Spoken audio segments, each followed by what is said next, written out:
السلام علیکم ناظرین، دنیا نیوز پر آپ دیکھ رہے ہیں پروگرام نقطہ نظر۔ میں ہوں آپ کا میزبان محمد اجمل جامی، میرے ساتھ تشریف رکھتے ہیں مجیب الرحمان شامی صاحب۔ سب سے پہلے آج کے موضوعات۔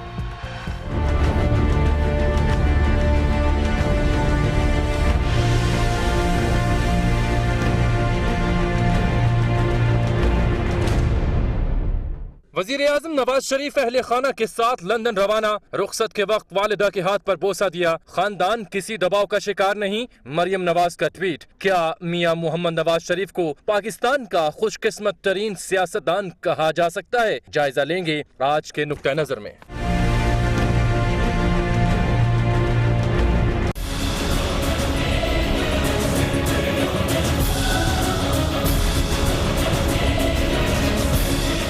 وزیر اعظم لندن کسی ملاقات کے لیے نہیں بلکہ میڈیکل ٹریٹمنٹ کے لیے گئے۔ انہیں ہارٹ بیٹ کا مسئلہ ہے، جیسے ہی ڈاکٹر اجازت دیں گے وزیر اعظم واپس آ جائیں گے۔ شوہد نثار علی خان کی ایک اور پریس کانفرنس، کہا صرف میڈیا ٹرائل کے ذریعے حکومت پر الزامات کی بوچھاڑ کی جا رہی ہے، اپوزیشن فیصلہ کر لے تحقیقات کس سے کرانی ہے۔ بطور وزیر داخلہ سب کچھ کھول دیا تو تماشا لگ جائے گا، شوہد نثار کی کپتان کو وارننگ۔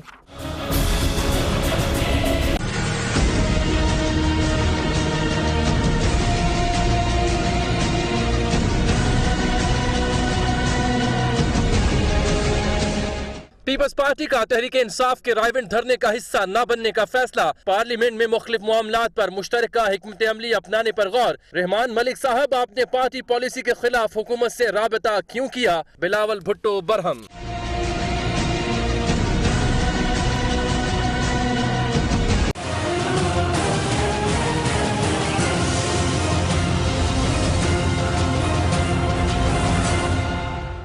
پاناما لیکس پر طاہر القادری کی انٹری۔ علامہ فرماتے ہیں وزیر اعظم کا معاملہ طبی معائنے کا نہیں، پاناما لیکس کا ہے۔ واپسی پر تمام تر دستاویزات لے کر آئیں گے، پھر جتنے کمیشن بنا لیں، کوئی بیماری نہیں ملے گی۔ جائز کاروبار کرنے والے کو آف شور کمپنی بنانے کی ضرورت نہیں، طاہر القادری کی دلیل۔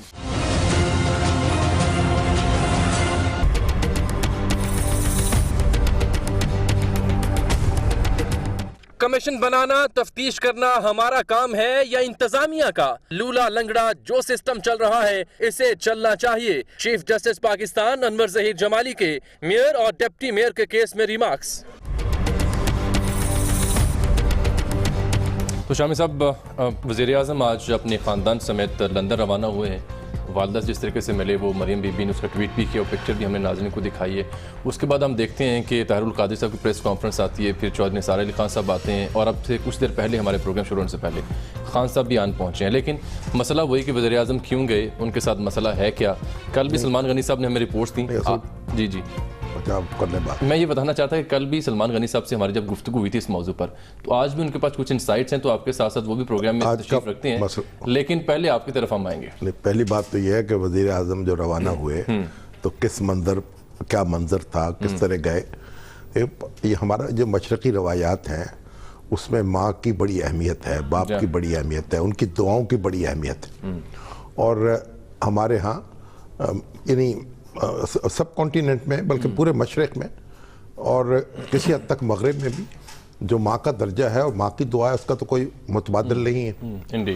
اور نواز شریف صاحب جو ہے ان کا تو معاملہ یہ ہے کہ اپنے والد اور والدہ کے جتنے فرما بردار وہ ہیں اور جتنی عزت اور جتنی توقیر وہ اپنے والدین کی کرتے ہیں، میں نے اپنی زندگی میں کوئی دوسرا شخص نہیں دیکھا۔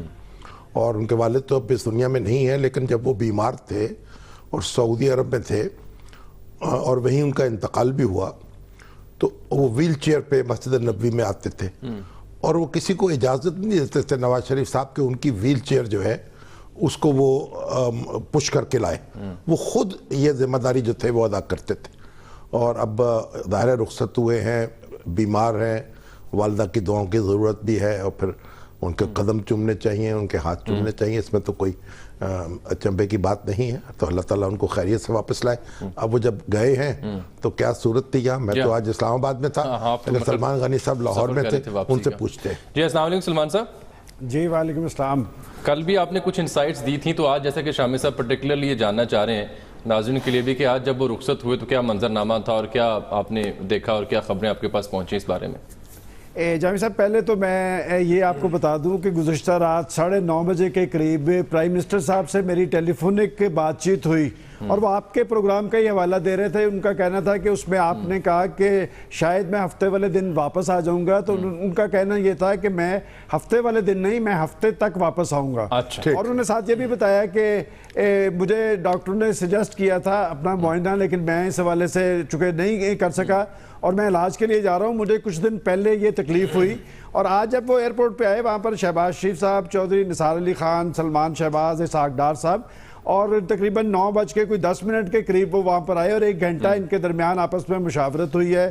اور چودھری نثار علی خان نے پرائم منسٹر صاحب کو بتایا اسلام آباد کی صورتحال کے حوالے سے, اور پرائم منسٹر صاحب نے انہیں کچھ ڈائریکشنز دی ہیں. اور میں سمجھتا ہوں کہ رات جب میری ان سے بات ہو رہی تھی, نکاحت تھی اور وہ کھانس رہے تھے, لیکن وہ بڑے مطمئن تھے. میں نے ان سے پوچھا کہ آپ کی ملاقاتوں کے حوالے سے بڑی خبریں ہیں کہ وہاں پر ان کی ملاقات, انہوں نے کہا کہ میں علاج کے لیے جا رہا ہوں, میں وہاں پر سیاست کرنے نہیں جا رہا یا کوئی ملاقاتیں کرنے نہیں جا رہا, اور 1 ہفتے تک میں نے واپس آنا ہے. پاکستان آئیں گے تو یہاں پر سیاست کریں گے. تو سلمان, یہ پرائم منسٹر اپنے جہاز میں روانہ ہوئے ہیں؟ جی اپنے جہاز پہ گئے ہیں جی, اور اسی لیے اسے رکنا پڑا ہے راستے میں. جی بالکل جی, ماسکو کہہ رہے ہیں کہ ری فیولنگ کے لیے. اور دوسرا جو سب بات یہ بھی بتا رہے تھے, شاید انہیں تھوڑا آرام کرنے کا مشورہ بھی دیا گیا کہ مسلسل سفر سے اجتناب کریں, یہ بھی ایک عذر دیا جا رہا ہے. چلیے اللہ تعالیٰ ان کو خیریت سے آئے, ان کا سفر کامیابی سے گزرے. ٹھیک ہے سلمان صاحب, بہت شکریہ آپ کا. سر آج جو میں نے پروگرام کا آغاز کیا تو جو سرخی رکھی تھی اس میں جو میاں نواز شریف صاحب کی بیماری ہے یا ان پہ جو سیاسی ان کا کریئر رہا ہے پچھلے 35 سال میں, اس میں ہم نے ان کی سیاست میں بڑے اتار چڑھاؤ دیکھے, عروج دیکھا ان کا, پھر زوال دیکھا. تو موضوع یہ رکھا آج ہم نے کہ کیا انہیں پاکستان کا خوش قسمت ترین سیاستدان کہا جا سکتا ہے, کیونکہ آپ نے پاکستان کی جو 40-50 سالہ سیاسی کہانی ہے, منظرنامہ ہے, وہ خود آپ نے دیکھی ہے, آپ کے ہاں بیتی بھی آپ کی آنکھوں کے سامنے.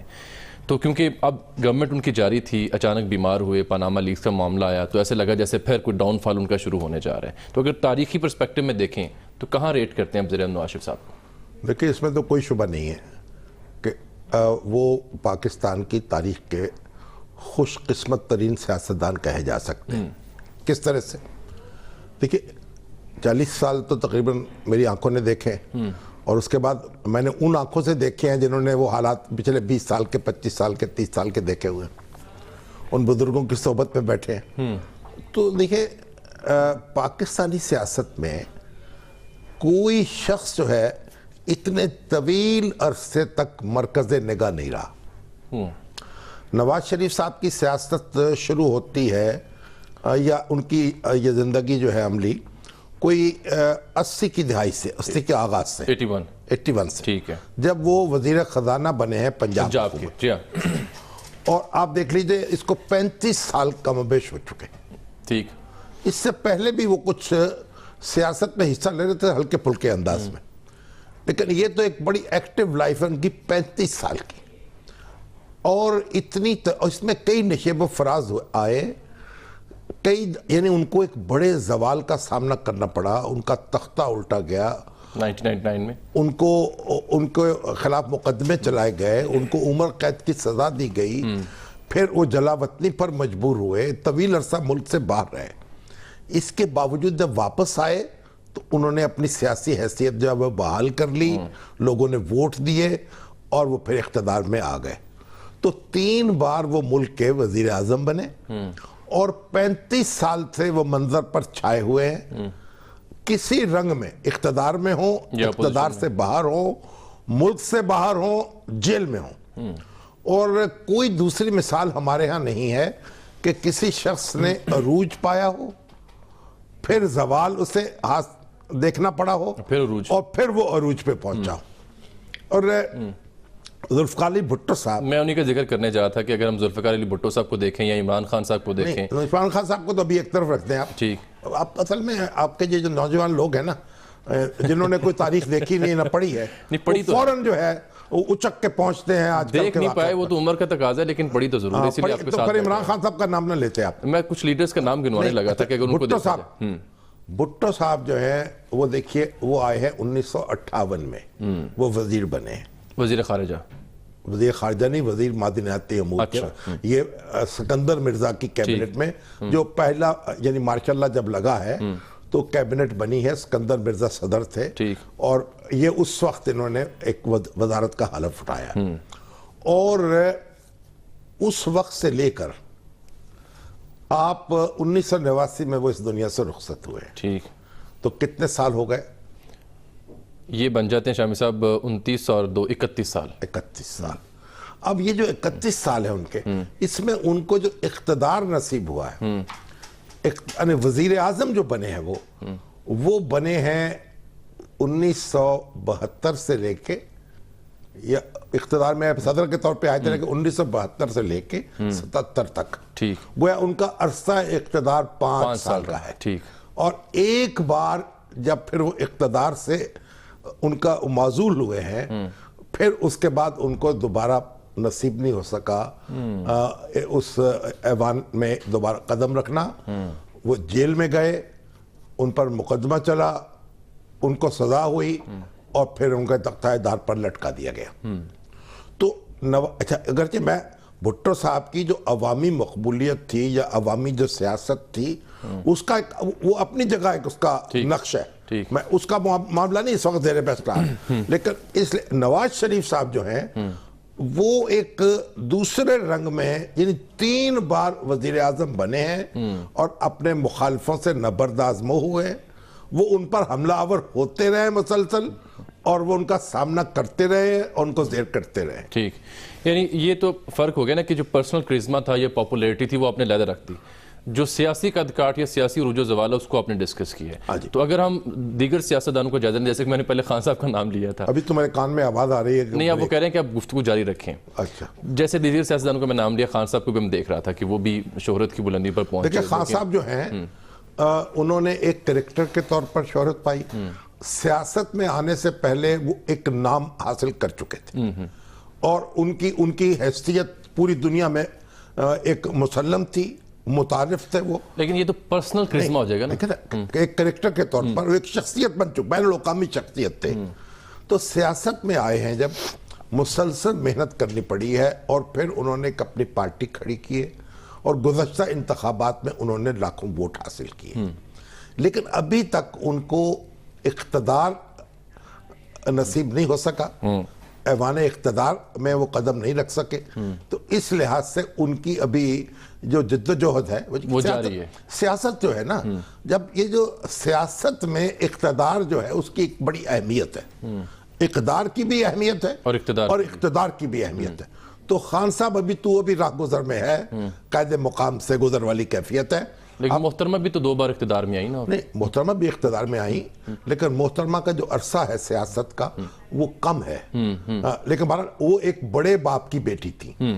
اور عمران خان صاحب جو ہیں وہ ان کے والد کوئی پبلک فگر نہیں تھے, اور نواز شریف صاحب کے والد جو ہیں وہ بھی کوئی فیوڈل لارڈ نہیں تھے. وہ ایک محنت کار تھے جو اپنی محنت کے بل پر انہوں نے اپنی ایک دنیا بنائی, اپنی ایک بزنس امپائر کریٹ کی. ٹھیک ہے, یعنی وہ نواز شریف صاحب کو سیاست ورثے میں نہیں ملی. بالکل. اب یہاں لے لیتے ہیں ناظرین ایک بریک, واپس آتے ہیں. تو آج جو وزیر داخلہ چودھری نثار علی خان صاحب کی پریس کانفرنس ہے وہ, اور پھر طاہر القادری صاحب کی جو انٹری ہوئی اس کا بھی جائزہ لیں گے اسی پروگرام میں ہمارے سامنے.